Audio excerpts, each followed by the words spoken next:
How to order food through DoorDash. To order food through DoorDash, you need to follow these simple steps.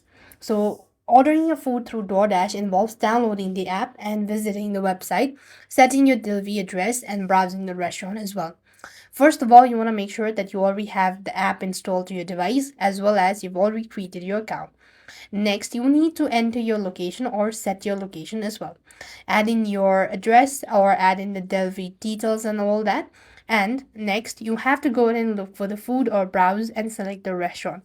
I'm going to go for the breakfast at the moment. You then need to go ahead and select what you actually want to add. So for now, I'm just going to go for this. And once you've selected the item, you need to go ahead and click on add item to cart.